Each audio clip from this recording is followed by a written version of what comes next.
peepers! So final season is upon us, unfortunately. It always seems to come around much too fast. So we thought we might be able to give you some tips and just the way that we find it's best to be studying, so when you're procrastinating for finals you can feel like you're doing something helpful. So before we start the video, we're just going to go through and say our names and our grades. I'm Cecilia and I am a freshman in college this year. Yes, and I'm Ellie and I'm a junior in high school. I'm Raina and I'm a freshman in high school. So our first little topic that we'd like to talk about is time management. Obviously this is really important when we're talking about finals, and even though it seems intuitive that around finals you should spend more time studying, I personally find that I spend more time on YouTube and Tumblr because I get stressed.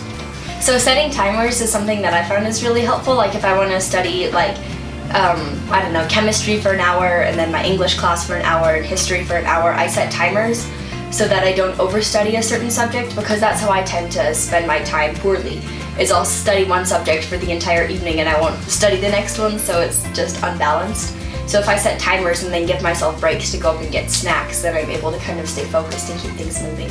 I also like to just power off my phone because honestly music just distracts me, and then I find myself being like, oh, I'll go check Instagram one more time.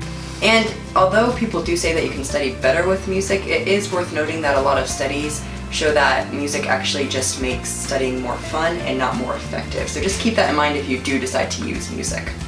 So another important aspect that at least Cecilia and I have found useful for finals is just using a planner and really mapping out time really, really well, so that you know how much time you have to study for different subjects and you know that you're supposed to be doing something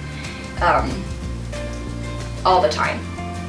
Yeah, and I personally would recommend kind of making a block schedule. So if you have a 2-hour class, you actually block that off in your day, and then like a 1-hour study session, just so you can really see how much time you will have to study and how important it is to use your time wisely, and really get a good gauge on when you need to be studying and when you can take breaks. So I like to use flashcards a lot too, just for especially vocabulary words. I don't think they're too useful for anything besides that, but vocabulary tends to be a really big thing on tests. I prefer not to use Quizlet because I like to write my own and have them on in paper. So I just use regular flashcards. When I'm studying, I spend a lot of time in the textbook for the class. Obviously teachers don't cover everything in a textbook, so first I go through really quickly and just pinpoint the areas that we'd really focused on in classroom discussions, and then I just go back and scan all the images. I look in the back of chapters for any practice questions and kind of get to know all the concepts in a broader perspective. The most effective way I found personally to memorize material is to write out my notes again.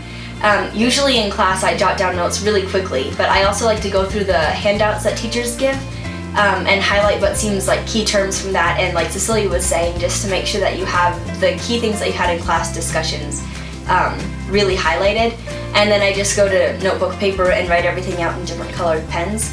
And this helps me the page is bright so it's easier to read because each thing is separated, and then just knowing that everything you need for a certain subject is on a few pages instead of needing to flip through an entire handout stack on your desk.